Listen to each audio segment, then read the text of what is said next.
Vamos lá, por favor. Romanos capítulo 4. Louvado seja o nosso Deus. O versículo 16 diz assim, 4,16. Eu vou pedir para a pessoa que está lá dentro, passando a letra, se ela puder pegar esse versículo para mim, na Bíblia, na linguagem de hoje. Quem está lá dentro, coloca para mim na linguagem de hoje, por favor. Romanos 4,16, quem achou, diga amém. A palavra do Senhor Deus diz: portanto, é pela fé, para que seja segundo a graça. Eu estou lendo aqui na nossa Bíblia normal, tá? A fim de que a promessa seja firme a toda a posteridade. Não somente a que é da lei, mas também a que é da fé de Abraão, o qual é pai de todos. Esse mesmo versículo na linguagem de hoje, portanto, olha como é que está escrito. Portanto, a promessa de Deus depende da fé. Como que você alcança as promessas de Deus, igreja?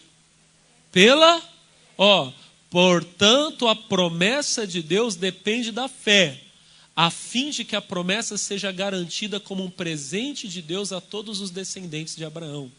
Pastor, mas eu não sou descendente de Abraão. Você é pela fé. Nós somos filhos de Abraão, não porque somos descendentes de Isaac, mas Isaac era filho de Abraão, para quem não sabe. Mas nós somos pela fé. Gálatas 3,14 diz que Jesus conquistou para nós a bênção de Abraão. A bênção de Abraão é sua, diga glória a Deus. Mas você alcança como? Vamos ler de novo, Romanos 4,16. Portanto, a promessa de Deus depende, a fim de que a promessa seja garantida. Irmão, quando você tem fé, a promessa está garantida.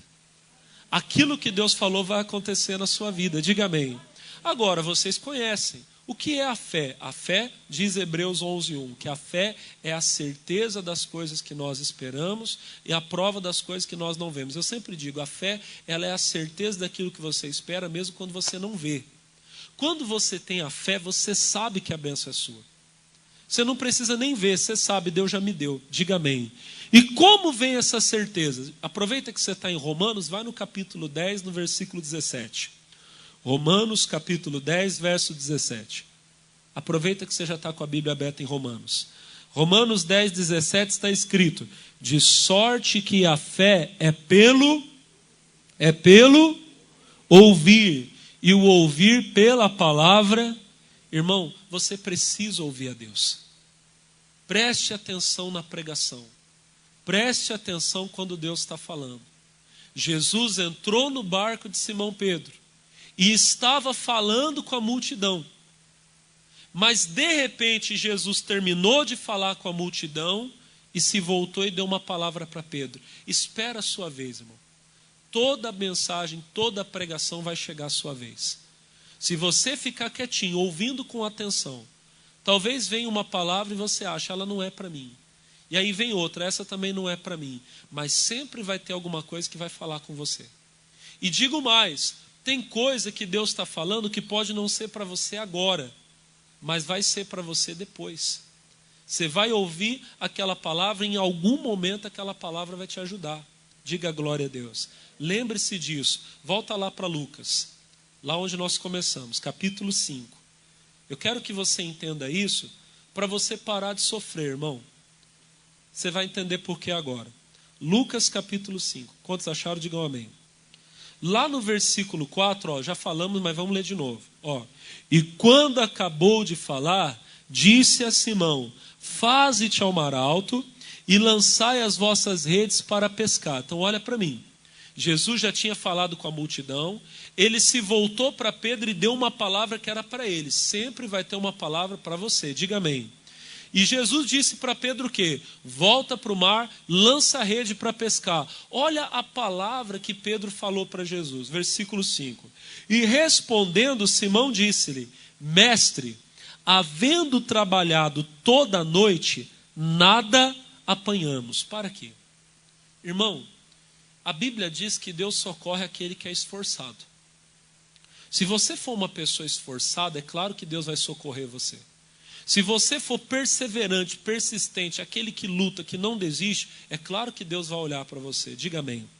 Mas você tem que entender que a bênção, olha para mim, a bênção você não conquista pela sua força. Pedro era pescador, por favor, fica ligado. Pedro era pescador. Ele não estava fazendo aquilo pela primeira vez. Muito provavelmente ele fez aquilo desde que era criança. Hoje nós não temos muito mais essa cultura. Mas o pessoal que é mais antigo aqui sabe que profissão, até uns anos atrás, se aprendia com o pai.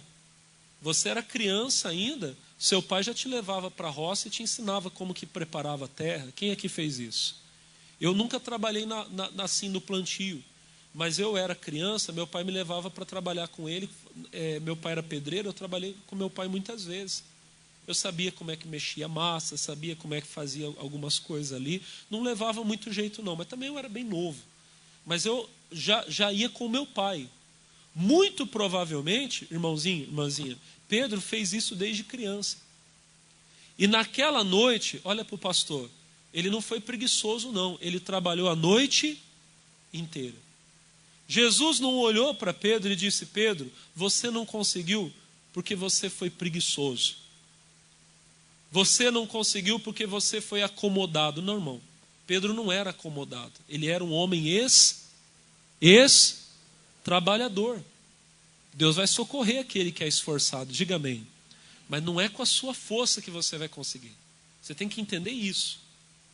Aquele homem trabalhou a noite inteira e não conseguiu. Tem gente aqui que talvez chegou hoje, talvez você que está em casa também assistindo esse culto, é a mesma coisa. Tem gente agora assistindo a reunião que talvez vai dizer: pastor, eu me esforcei a vida inteira, sou trabalhador desde criança, eu não tenho nada. Nada. Tem gente que vai dizer: pastor, o que eu lutei para salvar meu casamento, o que eu lutei para salvar, tem mulher, tem homem que fala isso. Ó, pastor, fiz terapia, procurei lá o psicólogo. Ó, pastor, mas eu peguei a mulher e eu saí, fiz viagem com ela, fiz de tudo para salvar meu casamento e não deu certo, pastor. Mesmo assim ela foi embora, mesmo assim ele foi embora. Pastor, me trocou por outra. Tem mulher que vai dizer: pastor, me trocou por outra. Se o senhor olhar para mim e olhar para outra, modéstia à parte, eu sou muito melhor, sou muito mais bonita, sou muito mais limpinha que a outra. Eu não sei o que aconteceu, me esforcei. Só que é o seguinte, não é a força do homem. Não é quanto tempo você passa lançando a rede. É a palavra de Deus, é a fé que te traz a vitória. Você pode se esforçar a vida toda, irmão, e não conseguir nada.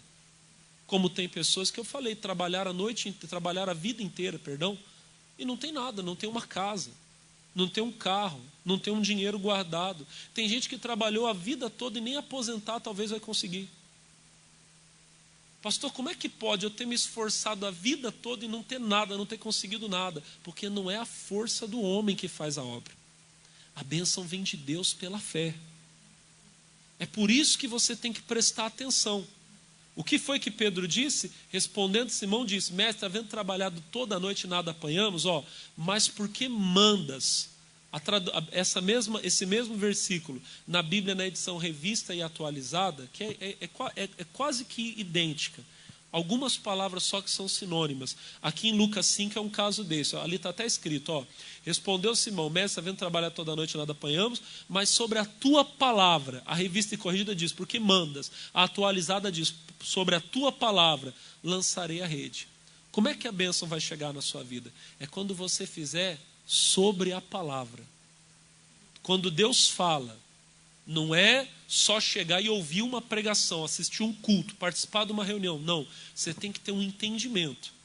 Você está ouvindo e de repente você sabe, peraí, essa palavra foi Deus falando comigo. Você sabe quando isso acontece, irmão. E quando acontece, aí você pode ter certeza que a bênção virá. Mais uma vez, não é a sua força, é a bênção de Deus que vai levar você. Olha o que está escrito no primeiro livro do profeta Samuel, no capítulo 2. Isso aqui eu achei a coisa mais linda do mundo. Eu estava lendo isso aqui na madrugada ontem, irmãos. E olha que coisa linda que está escrito aqui. Primeiro livro do profeta Samuel.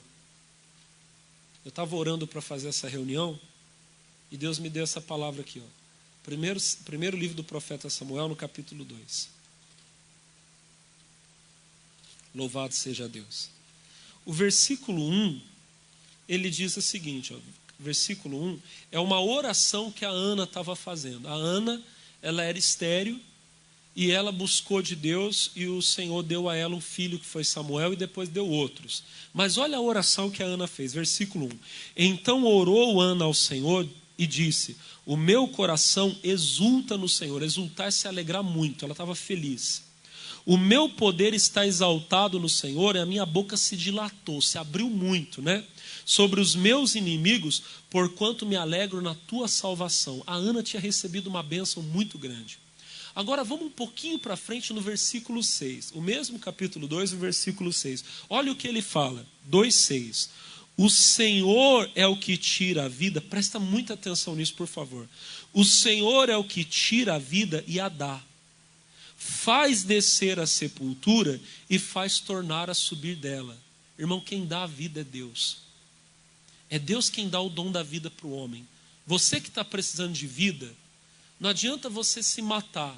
Você tem que entender, a vida vem de Deus. É Ele que vai me dar. Busque em Deus. Busque a palavra, a fé, porque é dessa fé que vai chegar a vida.